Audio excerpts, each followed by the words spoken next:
Well, welcome to the show. I'm Jackie Campbell and you're listening to District 32 Radio. Today I am joined by someone who seems to have a bit of a solution to what could only be described as a new age problem. Have you ever had your identity stolen? Do you think, hang on a minute, I'm sure I ordered a credit card. Where the hell did it go?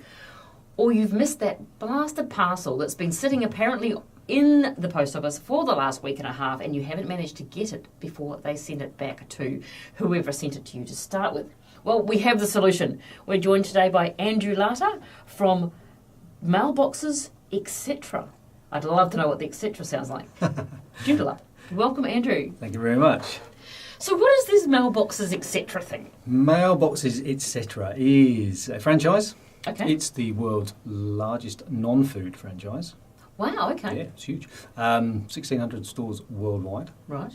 4,000 with all the other bits and pieces they bolt on as part of their business. Sounds like Western Union.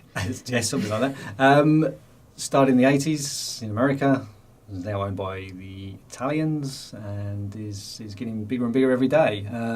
We just opened in November. So fairly new in this area. Welcome. Yeah, thank you. So we get to know the local community. And our business, the mailbox side of our business, is exactly what it is, mailboxes. Personal and business mailboxes. Different to a PO box, with our system you actually get a physical street address. Right, okay. Rather than being PO Box 435 Joondalup. Exactly. So if you take one of ours, you become, you may have a special number you prefer, so you would become suite number 10, 115 Grand Boulevard in Joondalup. That address gives you so much more than a PO box number. With that address you can register a business against it, you can receive mail. Some of the courier companies will not deliver to a PO box number, especially some of these parcels. Right. We will. We're there office hours, so we will receive your parcels for you, so you don't have to be at home or get that dreaded card in your post box when you get home and have to try and manage to get to the post office to pick it up yourself, even though you've paid for having it delivered. That drives me nuts. It happens so often, especially when you order stuff in from overseas, Exactly. because you're not quite sure when it's going to arrive. Yes. You can't leave instruction which says please leave at my door, Exactly. despite the fact it's my parcel, and as far as I'm concerned you should be able to leave it anywhere you damn well Absolutely. choose. And then I get a card, I work late, and I'm going, and you can almost hear that countdown clock. Absolutely. 5 days, 4 days, 3 days. Yeah, and we don't have those kind of limitations. We'll receive your parcel. You just receive an email from us saying, hey, you've got a parcel here. An owner of a mailbox has 24-hour access. It's all secure, swipe card entry. You can come in when you like. 1 in the morning, doesn't really matter. Whatever's available, whatever's comfortable for you guys, and you access your mailbox, take your parcel, and that's it. So, a pretty good system. Very good for home-based businesses, especially those people who are running sort of home-based business and also working. And so time's of the essence for a lot of these guys. We do have private customers as well. Students, international students who tend to maybe move addresses a fair bit. They have one fixed address, which is easy for them to access just the mail from overseas, from the family and things. So yeah, it's a pretty robust system. It's worldwide. Some companies use it as to make themselves appear a lot bigger than they perhaps are. So they'll Would never happen. No, not surely not with small businesses. Absolutely. Come on. So they will be. They'll rent a box in every capital city in Australia. And with that address, you automatically get a Google PIN. So your footprint in Australia makes you look a lot bigger than you possibly really are. Mm-hmm. And as we all know, people like that sort of thing. Everybody checks you out on Google as soon as you've walked away from them. Somebody's probably going to use a company that's got an office, a possible office in every capital city, rather than just maybe from their house. It just lends a bit of kudos to those companies. See, that's the point. The from your house thing is important, because there's no reason that a business which is running out of someone's lounge room or off the kitchen table isn't as good as someone who's running from a rented office in a multi-storey building. Absolutely not. I've had some fantastic service from a number of people who work out of their bedrooms, so to speak. Well, no, that sounds all kinds of wrong. But people who perhaps work out of their lounge room, let's leave it there. But it's the perception which goes with it, which is Exactly. interesting. And that Google Pin thing is a really interesting point, because if I have my home address, that Google Pin ends up on my home, which is fine, but it's pretty darn obvious as soon as you hit Google that all of a sudden in the middle of Bellevue you have a electrician, and you're going, no, that seems unlikely. And Yes. so it automatically reinforces that I'm a home business, which some Exactly. people just can't quite get over. Exactly. So, you can go and Google a company. They have a really nice website, and like you say, you go and look at where they actually exist physically, and it's in the middle of suburbia, so it's a home business. Now, there's nothing wrong with home businesses. I mean, there's so many of them. So many tradies work from home, etc., etc. Well, small business and home business employees, something like... it's astronomical. It's the majority of the workforce, despite what you assume. Absolutely. So that's not the issue as such. It's the perception that people have. They can use one of our mailboxes. They're not going to have people turn up at their house with complaints or queries, or they might come into our office, and it has happened. Yeah, That's fine. We can't hand out that information, so we just take a message and we say we'll pass it on. It just goes into the mailbox. Maybe phone this guy, phone whatever. So it's pretty secure. We're not going to tell people's homes addresses and find they've got people turn up at their house, which is not a good look. No. So is it just mailboxes you do? What does the etc. stand The for? etc. was added as the business has grown.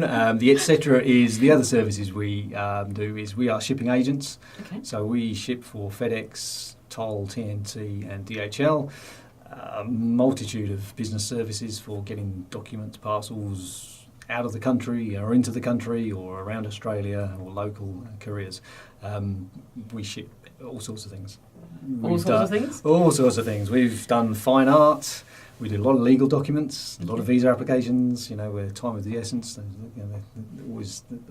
The legal people take their time, and then suddenly these documents have to be on the other side of the planet in 24 hours. Well, we pretty much do it. We're pretty good.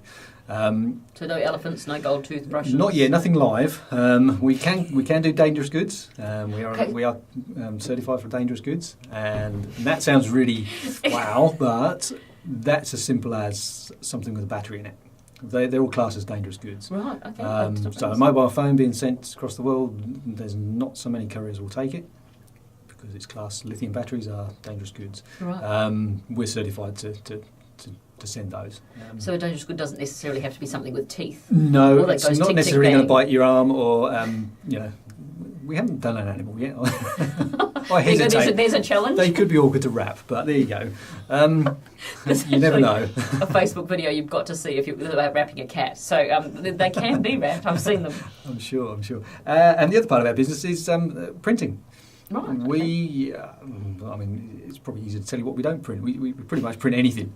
Cats. Apparently you don't print cats as well, yeah, and we can send it as well. So printing-wise, from business cards all the way up to outdoor signage, shop fit-outs type signage, vehicles. We're looking at doing boats at the moment, so we've been asked a couple of times recently for putting vinyl stickers on boats. So the names and things or full wraps? One of them was a full wrap, a giant octopus. Of course. Obviously, right across a speedboat, which actually looked very good, but we haven't. We're negotiating that one at the moment. Fantastic. Okay, so the etc. sounds pretty, not quite like a laundry list, but certainly adjunct services to. There's to a what lot of we things do. we do. There's a lot of add-ons. We're not just the mailboxes. Mailboxes was the predominant part of the business when it opened in the 80s. That's obviously, like I say, they've added bits as they come along. They've bought other companies that they've sort of shoehorned into the services. So we do a lot of the print on site, but we pretty much do anything with print. Like I say, outdoor signage, graphics, T-shirts.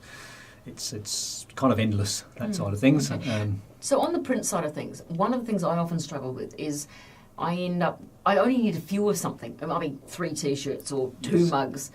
Is there a minimum sort of kind of order that we need to be looking at here? There is often, and that's generally because more, obviously, cost per unit comes down. Where you initially with print, your big cost is at the front end. You've got a big setup charge, and then your cost per unit becomes spread across a larger number. Whereas if you're ordering 3 or 4, it can be quite expensive up front. We try and negate that where we can, and we will do one. If somebody wants a T-shirt, we can certainly do that. But two's usually half the price of one, Right, etc. of course. So, just because of that side of things. And we're not unique. That's kind of the world over. Good to know, though. You've got to know these things up front. Yes. Okay, so if people are looking at disassociating themselves necessarily from where they live with their businesses, they will need to talk to you about mailboxes, printing, shipping of documents, DHL, all that sort of kind of stuff. Where do they find you? We are Unit 5, 115 Grand Boulevard. Right. We are right opposite the ANZ Bank in the CBD. Cool. So fairly accessible. There's parking out the front, there's parking around the back. That's where we are. So drop you an email, drop you... Email, our number is 6102-2886. Right. And our email, very easy, joondalup@mbe.com.au. Fantastic. I'm sure that will be brilliant. I think the best thing will be if you've got a problem which sits sort of kind of vaguely in the area, It's somewhere there. give you a call and then you can work out how to move forward. Yep. Brilliant. So it's all about solutions. Cool. There we go. Thank you, Andrew. Thank you. Great to talk to you. Lovely. Thank you very much.